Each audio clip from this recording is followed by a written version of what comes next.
Good afternoon, everybody, and thank you for joining this ISF Bright Talk channel today. My name is Paul Watts. I'm a distinguished analyst at the ISF, and just a little bit about myself. I joined the ISF in August 2021, and I previously held Chief Information Security Officer roles for a number of different vertical markets, and I co-authored Threat Horizon 2024. It's my pleasure to be joined this afternoon with Richard Absalom. Richard, do you just want to introduce yourself? Yeah, thanks, Paul. Hi, everyone. So my name's Richard Absalom, Principal Research Analyst here at the ISF. So I've come from a research background, been with the ISF about 6 years now, and as you can see from that list, contributed to a lot of different topics and research. The most recent one of which was around information security in mergers and acquisitions. So this research involved, talking to a lot of different members kind of around the globe from various different organizations, types of industries. So it's great to talk to them, kind of get across their viewpoint as to what are the key problems and challenges and fixes they could share around M&A. So, that's my privileged viewpoint, being able to kind of take all of those experiences and, kind of show what works well, what doesn't work so well around M&A. And it's also a pleasure to see kind of so many ISF members on the call as well today. So thanks for joining. Yeah, absolutely, and echo that. And you're all most welcome. And obviously, I have a lot of catching up to do with the number of papers you've done versus the number of papers I've done. But well, that's it. No pressure at all. So just before we get started, there's a few housekeeping items that I do just want to cover off. So the presentation will last for about 45 minutes. And then what we'll do is we'll open the floor to a question and answer session. So, please do contribute to the session. We'd love to hear your thoughts and your questions. You can just type those into the question box on the screen, and I have the task of keeping an eye on those during the session this afternoon. All the viewers will be automatically muted by the webinar administrators. If you are experiencing any technical difficulties, the best thing that you can do is probably leave the webinar and rejoin. That generally seems to help. So with the ground rules and the housekeeping out of the way, the reason why we're here today is Richard has completed a pretty insightful and interesting piece of work actually on mergers and acquisitions, which we did through the tail end of last year. And Richard's going to take us through the findings, recommendations, and then we'll lead into hopefully any questions and answers just in terms of things that you can take away from Richard's presentation. So without further ado, Richard, the floor is yours, sir. Great, thanks, Paul. And again, thanks to everyone who contributed to this research, including Paul as part of the team, kind of doing the quality checks behind it, kind of talking about your old experience in all the in previous lives. So yeah, this is really, as I said, a kind of a combination of that view across the ISF membership, which gives us that chance to put an insightful paper together. So what we want to talk through today is, what's the big deal around M&A? Excuse the awful pun to start off with, but hey, that's what I like to do. Then the real crux of, how, from a security point of view, how do we engage early on in the process to kind of get involved and actually make sure security requirements are met? And then we'll kind of talk about, what are the actual challenges and recommendations throughout that M&A process, whatever it may look like. And finally, just what are the kind of key things, if there are only a few things I want you to take away and think about going back to your own day job, what do you want to do, what will kind of leave you there? And then, as Paul said, time for questions at the end, but do please keep them coming at any time through the presentation. So, what's the big deal about InfoSec in mergers and acquisitions? Well, in the first place, we've got to say, M&A, it almost goes without saying, is big business, right? So we talk about kind of trillions of dollars worth of deals being done. What I found really interesting was looking back, through 2020, even through the whole, working through home, through the pandemic. As you can see, the numbers there was quite a big dip at the beginning of 2020 in terms of the number of deals being done globally and the overall value of them. But we're still talking, kind of $435 billion worth of deals just in, Q2 of 2020. So, in a global scale, this is pretty big. And as you can see in 2021, at least those first two quarters, the numbers really started to bounce back. So M&A is it's an absolutely vital part of doing business for most organizations. Even smaller organizations will be looking at some kind of deal in some place, or they're maybe acquired by someone else. For some organizations, it's how they grow entirely. The whole business is built around acquiring some, and of course for organizations such as venture capitalists, etc., that is literally their business. So yeah, it's it means a lot. It's pretty relevant to pretty much everyone. And it's interesting when you look at Q4 2020, Q1, Q2. It's pretty flat. You know, that's sort of 1.1, 1.2 billion. Do we think that that's a product of maybe catch up from deferred deals from Q1, Q2, or do we think this is kind of a happy medium? Yeah, I think if you look at it, it's rising above what the levels were in 2019. So that would kind of suggest that it's kind of the backlog of deals that had been kind of left to sit there during 2020 during that uncertainty were then kind of catching up through 2021. Sure. So yeah, from a security point of view, just a general point of view, sorry, no two M&A deals are ever the same, and obviously that makes our life difficult trying to produce research to say this is how you should deal with M&A, because every deal is different, every organisation is different. But common examples, you've got kind of a merger of two fairly equal organisations. Those are probably actually the least common. More likely is you get kind of strategic acquisitions of those smaller players. So a large organisation goes and tries to buy a niche player, to get themselves into a new market or geography, for instance. You occasionally get those kind of hostile acquisitions. Someone wants to either acquire a competitor or get to a competitor before someone else does. And sometimes you might just be looking to acquire IP or other assets. And the point of saying all this is, this comes to have ramifications later when it comes to in terms of security. You need to know what's driving the deal. So this is standard CISO territory. We in an ideal world, we'd pull our crib sheet and we'd run the process. But as you say, the characteristics of merger and acquisitions, the common examples you put on the screen are very, very different. So, how do CISOs plan and organise? What did you discover? Yeah, you don't. In most of the cases, it's very hard to, because there is, people will say, could we just have a checklist? These are the things you must do in every deal. It's like, well, that's not actually going to work, because an acquisition of IP is going to be completely different to a hostile acquisition. So we'll kind of dig into that. But essentially, that's the point, because every deal is different. It's very hard to prescribe one single way of going about kind of adding security into that deal. Sure, makes sense.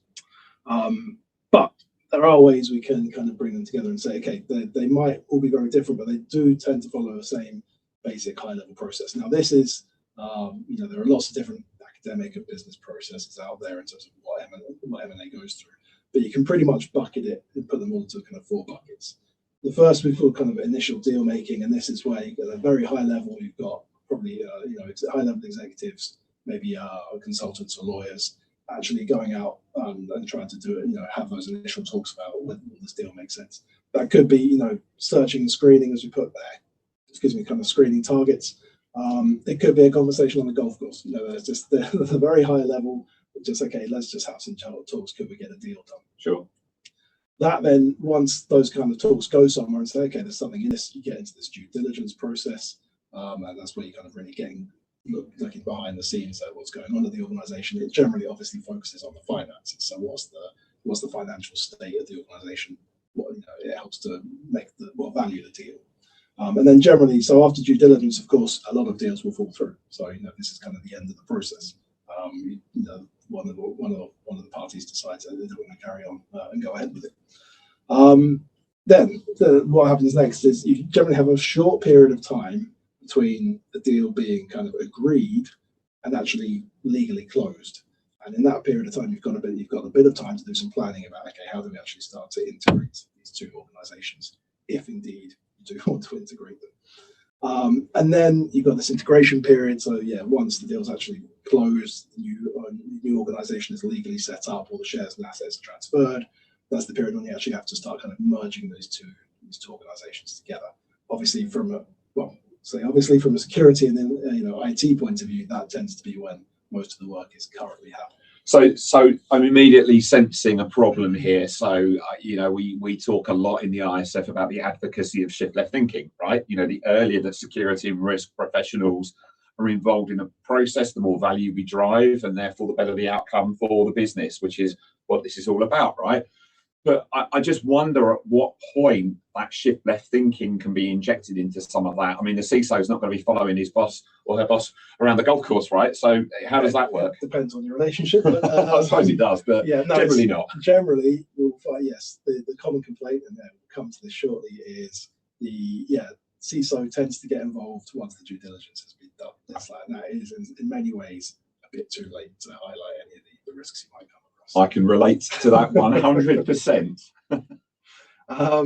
So yeah, in terms of that information risk, we've continued to see kind of incidents and issues. There's a famous one from a few years ago where kind of Marriott bought Starwood. I remember that, yeah. And what happened was Marriott made this acquisition. Then a breach that had happened about 2 years before the acquisition at Starwood was finally discovered after the acquisition went through, and it was Marriott as the new owner that is eventually responsible for the impact of that breach. And so they're the ones that had to kind of shoulder the bill for the fine and the reputational damage. So you can't outsource risk, but it seems like you can sell it. You can well, it depends whether the seller knew that. Absolutely. But the point there, we'd call this a case of like buyer's remorse, right? So this is okay. This would have materially impacted the value of the deal from Marriott's point of view if they'd known that this kind of massive data breach had happened. The second is it's almost actually a win from a security point of view. If you look, okay, this is what happens when you do include security as part of the due diligence process. So when when Verizon was trying to buy Yahoo, during Verizon's due diligence process, they essentially covered two of the largest breaches that had ever been discovered. And that had, as you can see from that headline, a material impact on the value of the deal. So this is when we're trying to talk about how can security show value to the business. Well, the security team here could come up and say, hey, look, we've uncovered some serious issues here. This is probably going to impact the business. And yeah, indeed, Verizon were essentially able to knock $350 million.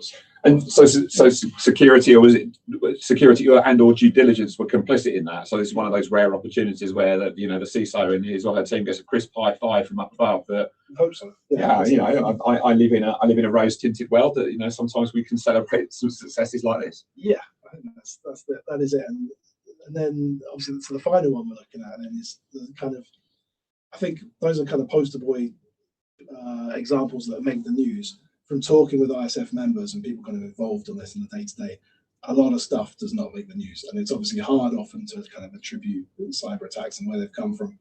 What we do know is from talking to a lot of people, basically as soon as a deal becomes public, the spear phishing starts. And so there's been, again, I can't obviously talk about individual organizations, there's a lot of sensitive stuff going on here, but we know a lot of organizations have been hit by ransomware at, say, a newly acquired firm very soon after the acquisition. And yeah, so as soon as the deal goes through, you're a target. And yeah, so we do see that a lot, especially with smaller organizations that haven't got that kind of mature IT and security framework built.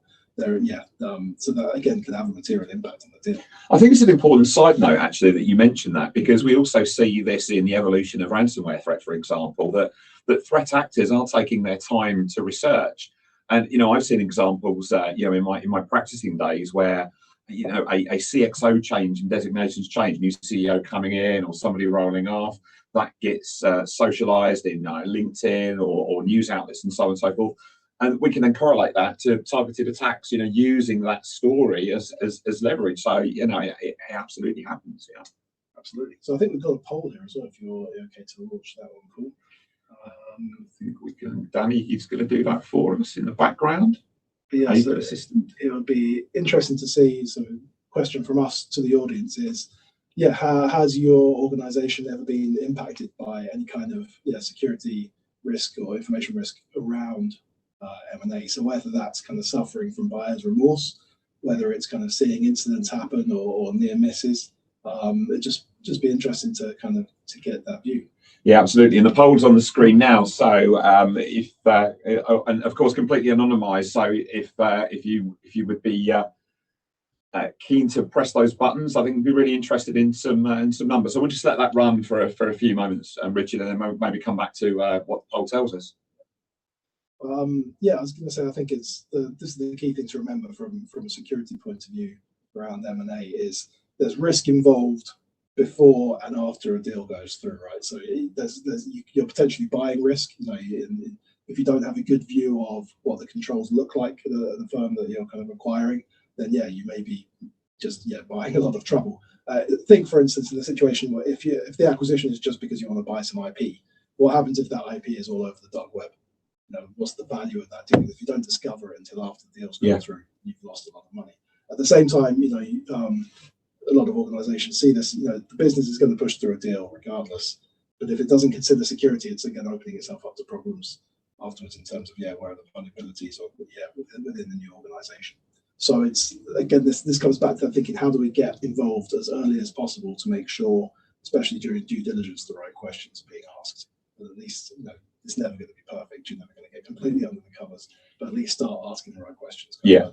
Yeah, no, absolutely. And I think that's the $1 million question. So let's just have a quick look at the poll. So the question was, has your organisation suffered negative security impacts following merger and acquisition activity? 20% answered yes, 60% answered no.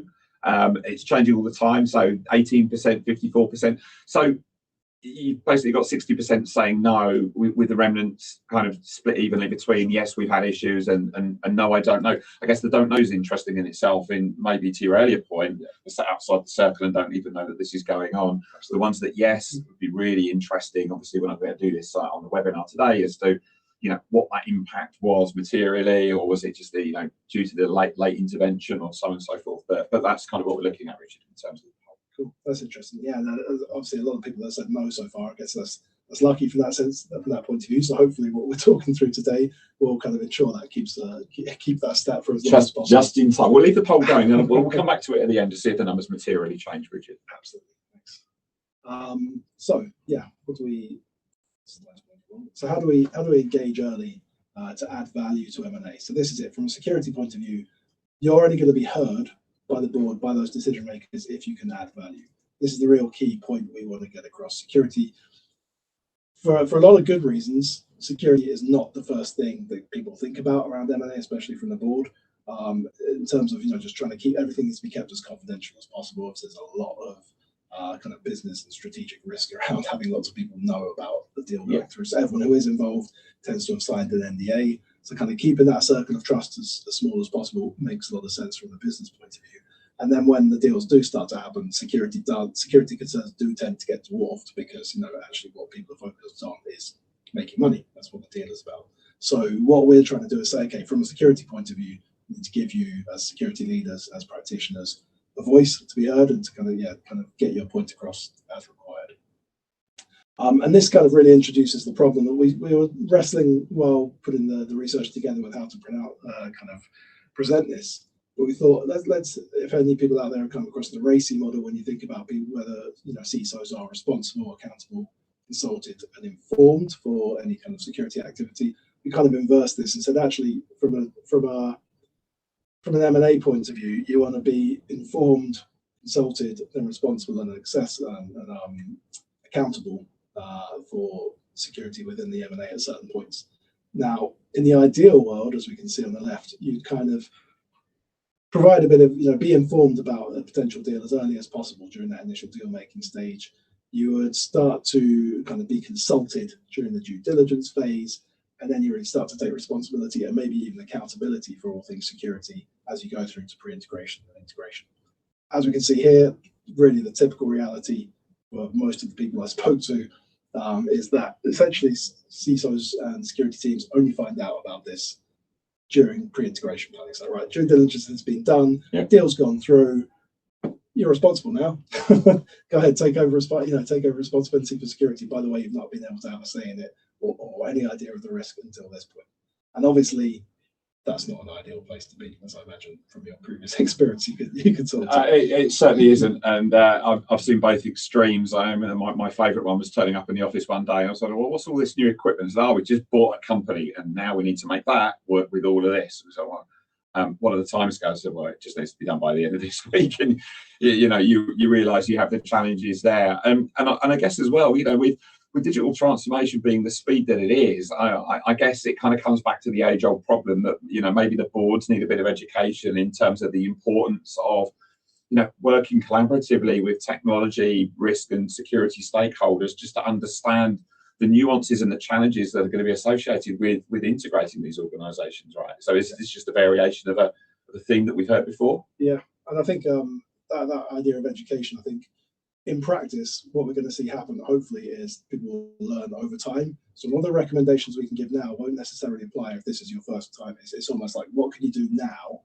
to make sure you get in earlier the next time a deal comes around? Because almost if you're only finding out about after the due diligence on this deal right now, it's too late. What you want to be in is in a position next time it happens to influence that deal earlier on. And essentially what that is going to come down to is how to win friends and influence people. How do you actually kind of get talking to the board in order to have that value kind of earlier on? Yeah. So how do you get inside that circle of trust? And this comes down to when someone does ask you about a deal, it's kind of understanding what are the business drivers behind it. So from the start, kind of know where security's place is. These two kind of come together. What's the based on what you know about the business drivers, recognize the true value of information risk to the deal. And I want to be clear here, we're security practitioners, the true relevance of information risk to the deal sometimes might be not very much. And this is where you've got to think, okay, the normal how that I want to have all these security issues addressed every time. This is really a case of pick your battles. Be open-minded, be a new approach, because sometimes, the information risk is not going to be that relevant. Let's take the example of a venture capitalist kind of buying a firm. They want to maybe flip it, sell it again in 5 years. They're not going to integrate it with the rest of any other organizations that they've acquired. They're quite happy that the firm has got a fairly mature IT setup, or even immature. They might not care. The point is, it's not a long-term strategic deal. If there are security issues, hey, they'll eat the price because for the value of they'll factor that into the price they're buying. Whereas, as I mentioned earlier, if you're buying a firm for its IP, then suddenly security, information risk is a big deal. It's really intrinsic to the value of that organization. So that's a battle you might want to pick and say, okay, I think we need to spend more time on the due diligence there. So now more than ever in this scenario, I guess there's a little bit of self-reflection that needs to be undertaken on the part of security and risk leaders, which is when it comes to mergers and acquisitions, we're not necessarily the most important voice in the room. Not always. And not necessarily the most important voice in the room, but we need to be providing that critical thinking and that conscience and that perpendicular view, just so that there is a clear balance of risk and reward.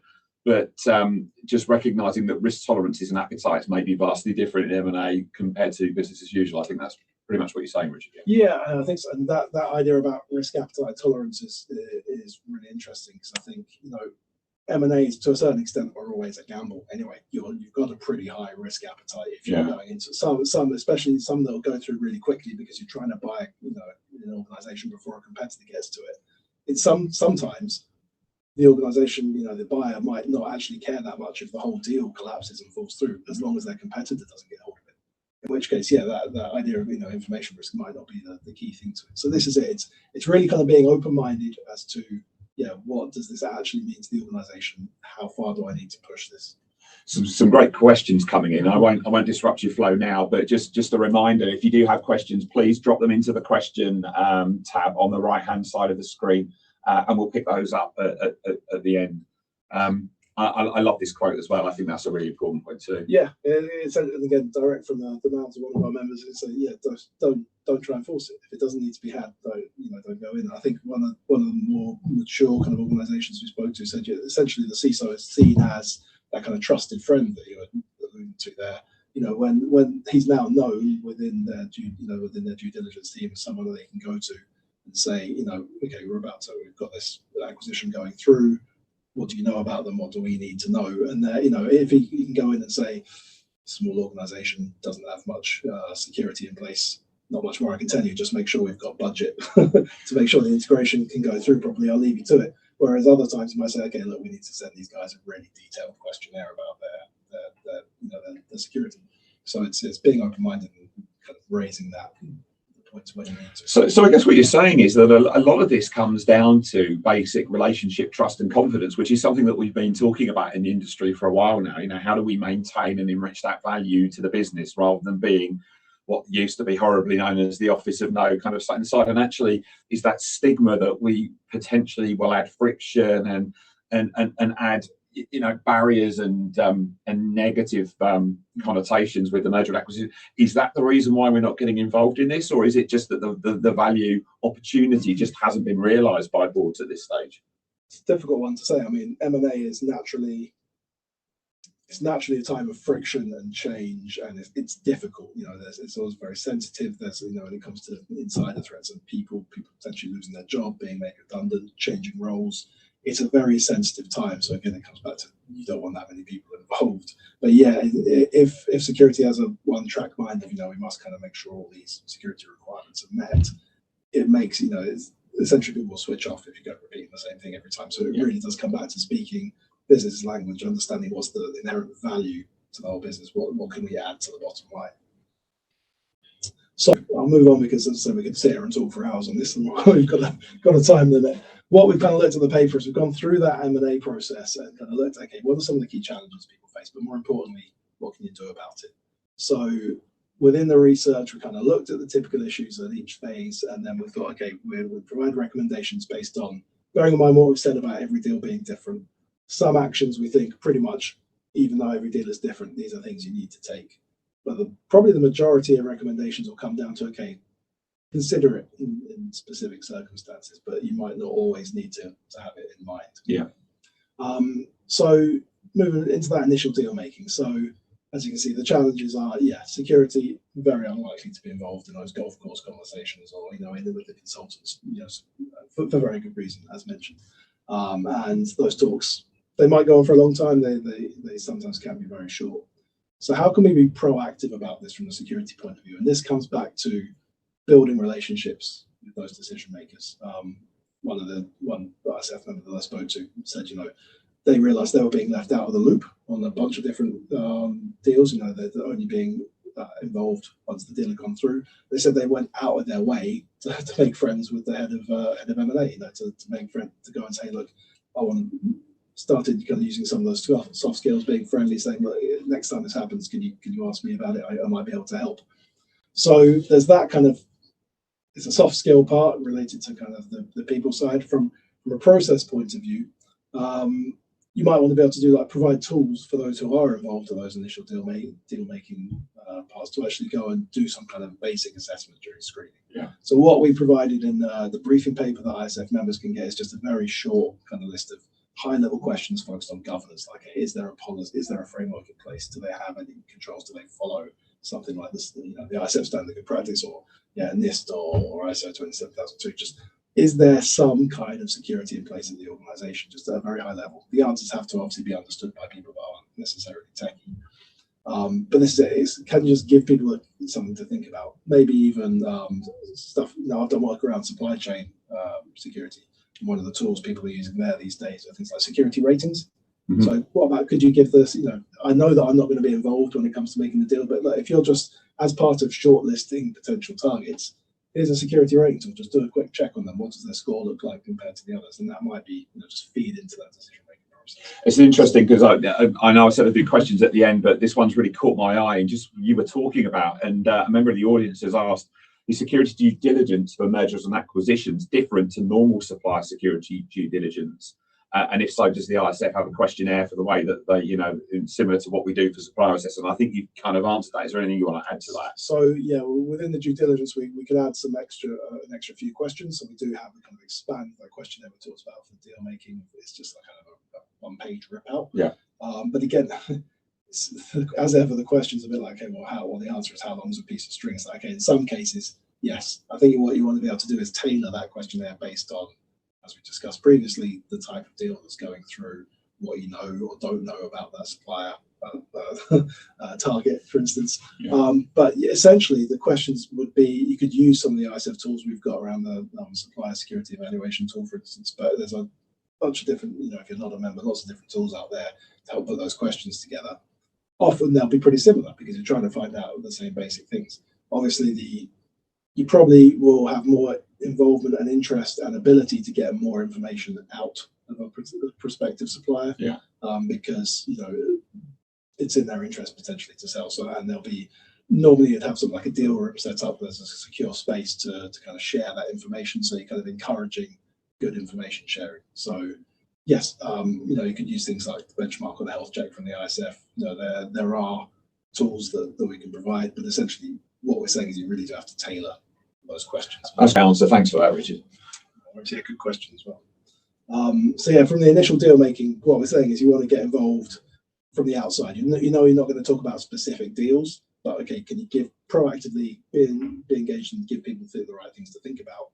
Yeah. Now, if you're then where you really want to become involved to start providing value is during this due diligence that goes on from the question we just had. Because as we see often, teams just don't have that involvement. They don't get involved. Sometimes the due diligence really doesn't go deep enough in terms of understanding the security posture of the target. Obviously, you've got to maintain that confidentiality. So you've got anyone involved in due diligence has to sign an NDA. From a security point of view, we did hear, sometimes it means taking a member of the team out of normal circulation for months at a time to go and work in some other country, or just work in all hours, or it might be the CISO, and obviously the CISO is the one that gets asked to do all the grunt work, and is that necessarily the best use of their time? So then you have to delegate to someone else. Let me see. Yeah, it could be a ripe time to exploit for kind of corporate espionage. You suddenly got a chance to look at the books of a competitor, for example.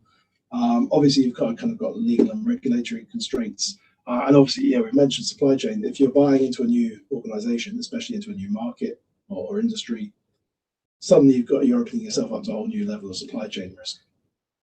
So kind of what do we think about this? What essentially is, from a people point of view, first, you've really got to understand, okay, who's doing what within the M&A team. So, from the lawyers to the consultants to anyone, any of your internal team members, who do you need to talk to? Who's going to be the right people to provide these questionnaires to? From a process point of view, what's essential, and this tends to get organized, forgotten later, an integration point of view, which is why we say get involved during due diligence. Set the budget for integration. I've heard so many times when it comes to security, the deal's gone through, essentially all the money's been spent on the deal and there's nothing left to actually integrate all these IT systems. And it leads to a lot of problems when you know what you need to do, but literally don't have the cash or resource to kind of start that merger. And then also, we mentioned the deal rooms. Absolutely provide that secure method for exchanging information, just to make sure, especially if the deal falls through, it's better from the supply, the acquire seller's point of view. Excuse me, from the seller's point of view, they're not going to have left all their sensitive information with you as the buyer. It might be useful to in the future maybe do a bit of an expert opinion on deal rooms, because they're used for a manner of different things, including mergers and acquisitions, and there are some things to be aware of. So that's maybe one to take away and think about. Just want to come back to something you said earlier, because I've had first-hand experience of this as well, because of the sensitivity of certain merger and acquisition activity. The CISO is pulled into the deal, and you are told, you have to run with this, and you have to do a lot of work. But what I do notice, and it's interesting, is the CISO and the CIO and the CFO. It's kind of that senior team that are involved. Was that something that you heard quite frequently from the members and organisations you interviewed about this? So there's a confidentiality issue that kind of drives the people who can and cannot get involved in M&A activity. Yeah, it's the more senior people that they're the ones that are kind of in that circle of trust. Yeah. And so if anyone security knows about the deal early on, is the CISO. And then actually it opens up, having said you need to get involved early on, it opens up a lot of problems for the CISO if you can't then kind of delegate some of the responsibilities required, because suddenly you're asked to do a lot of work. There's a lot of detailed in the ground stuff, and that you've got the rest of the company's security to run. So that's obviously the challenge, is being able to kind of get that. I think it comes back to the whole relationship thing. So, if the CISO is part of that inner circle, I do the quotes, but what I mean by that is that there's a trust, so there's a free flowing of information. If you know that the organisation is going to go through a period of high volumes of merger and acquisition activity, or you're positioning for IPO, you get the time to plan ahead, to know that you've got the right resources in place with NDAs and whatever legal harnesses are required, so that you can service those needs, rather than be the CISO in the headlights, suddenly being told, pack your bags for the next 60 days, we're going to fly out to New York and you've got to focus on this. What do you tell your team? Sorry, I've got to disappear, secret squirrel. That creates problems as well within the teams, right? It also provides clues about what you think. I remember one member talking about, suddenly everyone in their team knew that a deal was about to go through because the CEO kept flying to a certain country where one of their competitors was based. So we know what's about to happen. So the confidentiality issues are kind of always there. That's a challenge. Absolutely. Yeah, definitely. So none of this is easy. I think that's something we need to stipulate. This. Getting that loud and clear, sir. Yeah, we're not trying to say we've got all the answers here. We're kind of trying to give a framework around these are things you can think about. And the other thing I want to mention here is, especially if you're going to have a TSA, a transitional service agreement in place, obviously they come into force during that integration period. But if there's one thing that people told me caused the most friction and the problems, and just being able to get out of the TSA and have this that deal in place.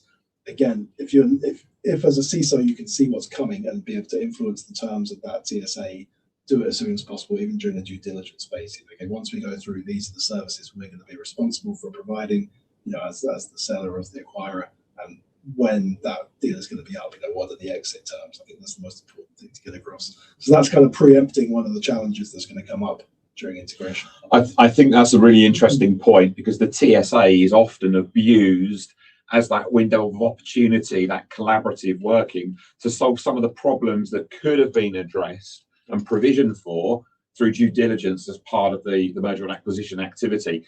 The TSA shouldn't really be, its focus should be on how you do that handover, that integration, people, process and technology, not trying to iron out the wrinkles of the damn deal because it wasn't done in due diligence. So I think that's a really interesting point. Yeah, again, and it's all about shift it left. How do we get involved? Shift left. All the stuff, if you can get involved early, it solves, or not solves, but it makes the process a bit smoother further down the line. Yeah, I need a shift left t-shirt. If anybody knows where I can get one of those, because it's absolutely the future for security leaders. Yeah. So right, pre-integration. So as we said, this is when you tend to get involved from a security point of view. And obviously what you're facing suddenly here is massive time pressure, because it's literally you've got weeks, a few weeks at best most of the time before everything's ready. During that time, you've got to kind of get a plan in place ready for day one, when suddenly all that risk is yours. And as a security leader, you're potentially then accountable for security of the organization. You've just got a few weeks to prepare. And obviously, trying to understand that governance and accountability is obviously a key issue. Thinking about what the legal regulatory obligations, and then just from a technology point of view, all these different systems and processes you've got to get in place and somehow work out, okay, which ones to keep, which we jettison. And again, that comes back down to the deal and what type of organization you are. We know some organizations who are highly acquisitive have got it almost nailed down. Everyone they organize, essentially they're going to take their systems, so they're going to ride over what you always have used and just you're now using our new systems. That obviously causes its own issues in terms of potentially insider threat, kind of managing that change, but obviously makes it easier in terms of choosing and integrating systems. Where this becomes a particular issue, I think, is when there's close to a merger of equals, or an acquisition of an almost equal, where there's two very kind of mature IT kind of frameworks and systems in place. That becomes a real issue, trying to work out, okay, which ones we're going to keep, which we're not. Some Google house that or an organization that pretty much uses Google Docs requires one that's a Microsoft house. Which one do you stick with? And that causes its own issues. So as you said, I think having some kind of high-level governance in place to manage that becomes really important. Yeah, you also get some geopolitical challenges as well. So, a multinational organisation acquiring an organisation that's resident in an area with political sensitivities. Let's call them that. It's not as simple as integrating that organisation and plugging it into the ecosystem of the organisation. You need to think about the legal, regulatory, geopolitical landscapes. What do you air gap? What do you not? And it just amplifies your point that governance and accountability and the legal regulatory obligations are such an important part of that pre-integration planning. Yeah, and it goes back to due diligence as well. Actually, we haven't talked about it too much, but something else that came up, I saw an example of one. There's a bank that tried to bought a challenger bank in another country, and then realised they weren't actually going to be able to do business because they weren't allowed to transfer data to that country. And so, the whole acquisition essentially failed, and it would have been fairly quickly uncovered if that had been part of the due diligence. So it goes back to understanding what can you and can't you do in different parts of the world. Sounds like the challenge that Meta's having at the moment with data protection legislation, what it can and cannot do. That'll be an interesting story for the future. The digression from what we're talking about, but it's relevant because those are the challenges that need to be flushed out and at least identified in due diligence, so the right questions can be answered. And in some cases, they are deal breakers that change the construct of the deal. So it's important stuff. Material value to the deal. So what we kind of want to say during pre-integration planning, what is absolutely essential is, from a people point of view, it's identifying who are the key contacts, who are the key people you need to have running from day one on the new security team. And what are those reporting lines and responsibilities for security? Because I think that's when I mentioned, the spear phishing starts. A lot of that is based on, people just taking advantage of confusion. if you don't know who the new CISO is or who you're meant to reporting to, then it's quite easy to start sowing the seeds. Who's in charge here? If you don't know who's in charge, then you'll start to, if you go, you can go in and pretend that you're the new boss, and who knows better. So getting that in place, kind of establishing those lines before day one, so everyone knows who's reporting to who, is vitally important. Yeah, that makes a lot of sense. And the final one, as you can see, there are most challenges here, so I'm not going to spend ages going through them because I do want to get to the Q&A. As you can see, during integration, this is when the hard work, I think, really goes in. Suddenly you're kind of, right, now we have to actually manage integrating these two previously completely separate entities. So we've obviously got overlapping roles and responsibilities, cultural differences, you've got key people leaving potentially. As we mentioned, the insider threat. Mentioned it a few times actually. One thing I found interesting, members that I spoke to said they hadn't actually seen that many examples of the insider threat during M&A, but it is something they all thought about, in terms of, and there have been examples of the people with the keys to the kingdom, sysadmins, are able to kind of encrypt databases and then leave. It's hard to stop. So kind of proactively managing that and kind of bringing people along on the journey is really important. That's important when you're assessing the pot. So insider threat is a completely different conversation altogether. But if employees feel threatened by a set of circumstances, be that merger or acquisition, or something similar to that, it comes back to the age-old. Do you understand your toxic combinations of people versus powerful access? You've got privileged access management tied up. And again, that's not the sort of thing that the boards are going to be thinking about. And it does kind of flush out at pre-integration. But if that's the first time you're starting to talk about that, and characteristics of the deal are starting to seep out, that window of opportunity is actually gone, right? Because that integration is starting to happen. If somebody's going to play their hand, they're probably going to play their hand, and that may well be a little bit late in the day. So again, be proactive, get on top of it as much as possible. Absolutely. So I guess the key things I want to highlight here, again, so they're really people and technology related, and that's is that managing that change, raising awareness.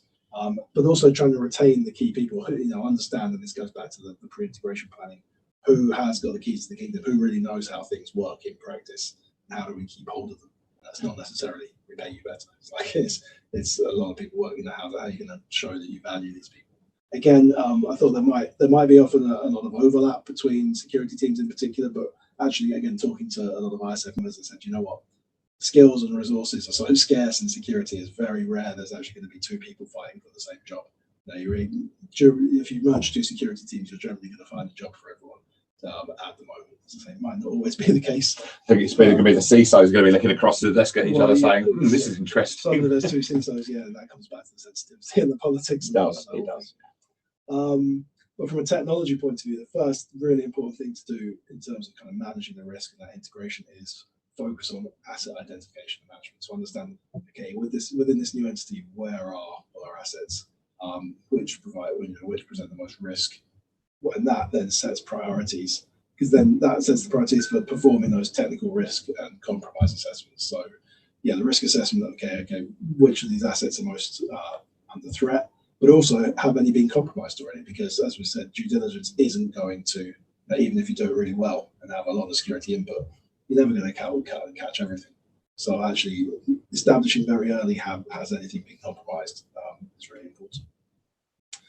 So as I said, there's these slides will be available while the presentation will be available. So if you do feel we've gone through too quickly, you can come back and check out the slides afterwards. If not, ISF members can get access to the briefing paper, which has a lot more kind of detail on all of these areas. And actually, whilst you mentioned that, somebody did put a question in here whether a recording of this webinar will be available, and the answer is absolutely yes. It will be available on the Bright Talk platform after the session has been concluded. I think it just takes a few moments' time for it to transcode and be ready for you, but it will be there. So do go back and check these if you want to. Or I'll leave my details at the end. Always feel free to get in touch. Absolutely. And talk more questions. But one of the key things we wanted to take away, if nothing else, it's all about, from a CISO, from a security leader point of view, becoming a trusted partner to the business. How do we do that? We've got to think about, the point of M&A is to make money, right? Anything that gets in the way of that is detrimental. And that obviously includes security. So everything you frame conversations with the board about has to be based around the value. What does the impact of security do to the bottom line? The second one, that the CISO in their team is there to support the business. You want to be seen as that trusted partner, as a critical friend, providing valuable advice, not a blocker who says, I don't want to do this, or this looks bad from a security point of view. Because I think we have to, in the real world, you might not like it from a security point of view, but very often the deal is going to happen. There have been cases where security concerns have blocked a deal going through, but as far as I can tell, they're few and far between. Normally, as I said, it's not the biggest requirement, it's not the biggest consideration. So, be realistic about that and understand, okay, we know it's going to happen, I might not like it, how can I help? As we know, see, you're going to have a small voice in a crowd, at the table, but that doesn't necessarily mean you shouldn't be heard. And it comes back to having those soft skills, being able to kind of persuade, play on egos sometimes, make people think that it's their idea.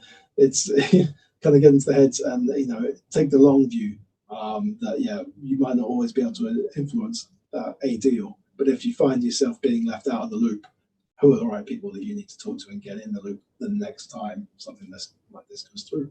I think this is, we're talking about mergers and acquisitions, but I reiterate, as I have done in a number of webinars, podcasts, and so on and so forth, that CISOs have to have this kind of recognition that they're not necessarily the most important person in the room. What we do is fundamentally critical to the success of an organisation, but there are different shades of how that applies to the sentiment and the mindset of the boardroom. And I think, in the long term, they just need to know that you can create value and you can add something to the party. And it's all about building those relationships. And as you rightly say, Richard, it's all about becoming a trusted partner of the board.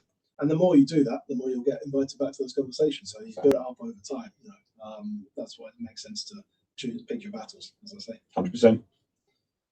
Brilliant. So just to finish off, just want to say, to continue the conversation, as I said, ISF members, you can go to ISF Live, you can get access to the briefing paper, blogs, videos, podcasts, you can post questions, etc. on the mergers and acquisitions community.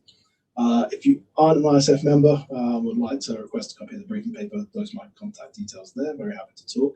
Or you can go to our public website, securityforum.org, to find out more information. So if you do want to know more, please do get in touch. Are you on LinkedIn, Richard? I'm LinkedIn. I think I've got the question slide here, but while we take questions, I can just leave my details up there if people want to get in touch.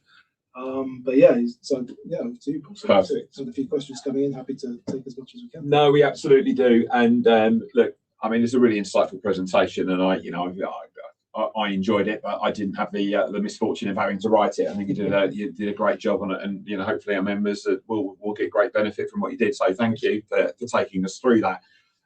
We do have some questions, so let's rattle through these in the last 12 minutes or so. So you ready? Go. I'm born ready. So the first question is an interesting one. So it isn't just the CISOs that deal with merger and acquisition security. It's second line security risk teams too.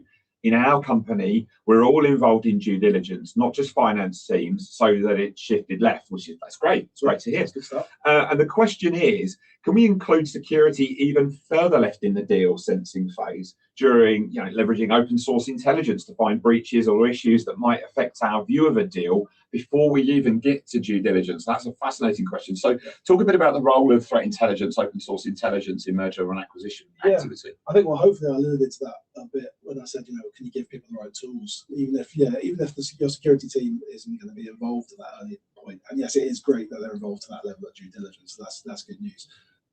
As I said, there are now tools like OSINT if you can point people in the right direction. So the security ratings I mentioned. So we're not going to recommend specific vendors, but for examples, I think bits like Risk Recon, Security Scorecard offer these kind of tools. And there's a level to you can't necessarily always, or you won't necessarily kind of trust everything they do because it's based on OSINT. They've got a secret source that an algorithm that comes up with a security score, but it's all based on what's open source. So they're essentially automating that process of collecting and analyzing open source intelligence. So if you're able to use those kind of tools, then they're going to speed up that process and give you an indication. It won't be, the be all and end all, and they must be highly secure because they've got a great rating, but it'll just give you an idea, especially maybe in comparison with, if you're drawing up a short list of targets.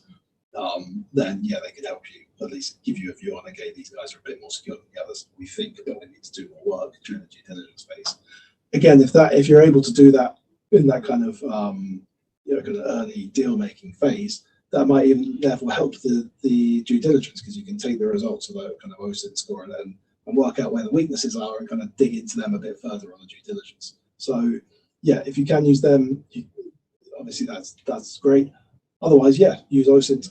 If you've got a team that's able to actually know what to look for and kind of go out and find all the different context, and there's free or kind of normally fairly cheaply available kind of technical tools like SSL configuration trackers. You can check those. So yeah, go ahead and do that.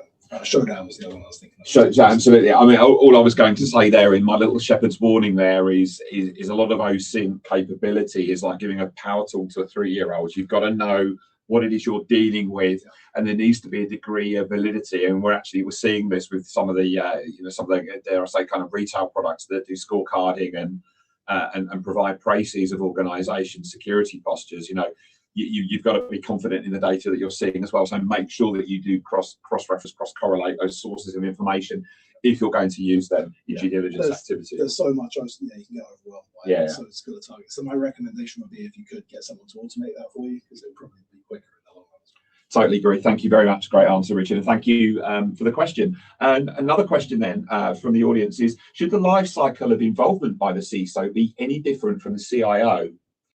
If not, would it be easier for CISO and CIO to work together to raise awareness and become involved at an earlier stage rather than work independently? Now, I think this is a fascinating question that transcends the world of mergers and acquisitions. So CIO, CISO, best buddies, should they be joining together, joining forces to drive these messages to the board?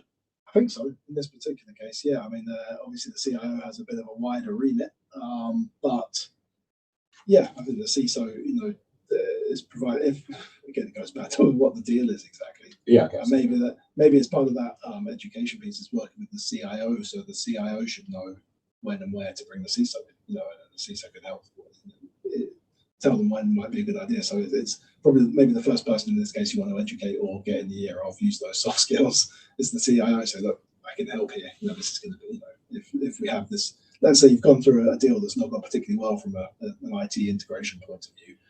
That's a learning, a teachable moment maybe to say to the TA that if you can bring me into the conversation next time round, we might have avoided X scenario. So it's really interesting question. Yeah, as you said, it's broader than just M&A, and I think a lot of this is stuff we're talking about. Is kind of getting involved, shifting left. Having the ear of the board is, if you're able to do that earlier on in any process and become that critical friend, suddenly, that will help beyond M&A. It makes sure security, an awareness and the security kind of related culture becomes more embedded from the top down in the organisation. Yeah, and I guess it's a bit of a sweeping generalisation, but I call it out anyway. A large swathe of CISOs have a reporting line through the CIOs, and I think it's kind of fair to say that that relationship kind of ebbs and flows. So you can go from, best friend forever 1 minute, and then you're being used as the CIO's bullet shield when something's gone awry, and you're getting dragged into a boardroom confrontation. And I think I've been on both sides of that. So again, it's just a variation of a theme. You've got to have that strength in that relationship. But then I completely agree with the member of the audience that raised that question. Absolutely join forces, because that shift left thinking. I think two voices is sometimes better than one, and the CIO does have a head start because they do have that voice at the board. Absolutely, and we're conscious we're kind of down 4 or 5 minutes. Got a few more questions here. So one that's just come in is, how much standard or enterprise level time should be assigned to deal work, mergers and acquisitions? How do you decide what is an appropriate amount of time? It's like a piece of string, Richard. A really tough one. That. I mean, ideally, from a security point of view, as long as possible, right? You want the time to kind of go through and ask as many questions as you can. Realistically, you're not going to get that. It's all going to come down to the speed of the business. If it's a hostile acquisition, or you're really trying to push through a deal before a competitor gets there, you are simply not going to get that time. You're going to have it's going to be days or weeks to do it. And in which case, then you need to tailor the type of questions you're asking. So, yes, ideally as long as possible, but be prepared to have to wait. If you are involved there, you've got to work quick, because often these things do happen quickly.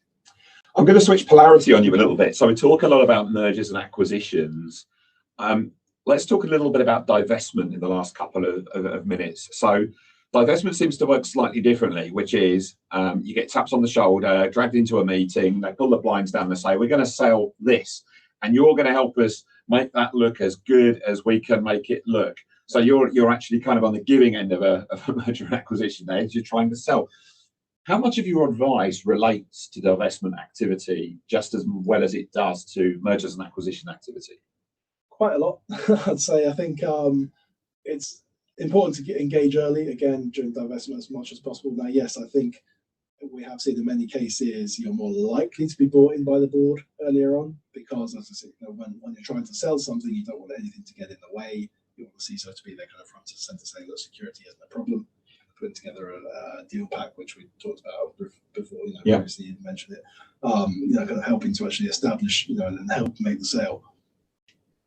Again, talking to a few members here, that doesn't always happen, and it gets really messy from a divestment point of view if the CISO or the security isn't involved, and suddenly you've got to, especially when it's a large part of the organisation is being carved out, suddenly you're in real trouble if you've got a few weeks to essentially kind of split out a part of the organisation that is completely interconnected with the rest, uses core systems that suddenly are going to be accessible and used by a completely different organisation. That's a real issue. So again, the core point about being involved as early as possible, definitely, makes sense. I guess the worst case scenario, if you're not involved in divestment activity, and then you get dealt in just as you go to market with the legal team helping you effect that sale, is they say, here's the seller's pack, and this is how we've described our risk and security culture, and you kind of thumb through that and you say, I don't agree with a lot of this. And then obviously if that gets outed through due diligence, you're kind of on the receiving end of a potential devaluation, as we saw with Yahoo, for example. So, again, I think I completely agree with you. The value of getting in early and adding value to divestment is just as important in merger and acquisition. What I do, so just to find that, what I do find interesting is that the fact that security is seen, in these many cases where they're involved early, it's seen as a value add during a sale, but it's kind of ignored during acquisition. It's not seen as a value add during acquisition, and that feels a bit of a weird juxtaposition to me. Like, does it have value or not? So they're obviously, it's seen that if it's seen as a value add during a divestment, why is it not during acquisition? Maybe that's a point to bring up to the board when you're speaking to them. Great point, mate. Well made, sir. So let's have one final thing. Just interested, just as a parting gift to our audience, if there was one thing that you wished or needed the board to absorb in terms of security concerns or considerations around mergers and acquisitions, what would it be? And I'm only going to let you pick one. Just think about security, even a little bit. Just be aware that it might be an issue. I think is that it could really have an impact, and just have that. It might not be the first thing you think about. It might not be the most important thing, but just be aware. We might face an impact further down the line. Let's get someone to think about it while we're looking at the finances. And that's timely advice. And Richard, thank you once again for your presentation and your playback of your research paper, Information Security Considerations in Mergers and Acquisition. I hope the audience has found it as interesting as we found it doing the research. But you do all that work, so well done you, and many congratulations. Thank you. Thank you for joining us this afternoon. To find out more about future ISF webinars, events, and more insightful content, please visit our website at www.securityforum.org. And just to reiterate, if you've missed anything from the webinar and you just want to hear it back, did he actually say that out loud? The webinar will be available for download on demand on the ISF Bright Talk channel. Thank you very much for listening. I wish you all a safe and pleasant afternoon, and we'll see you again very soon. But for now, from Richard and myself, thank you very much and goodbye. Thanks, Paul.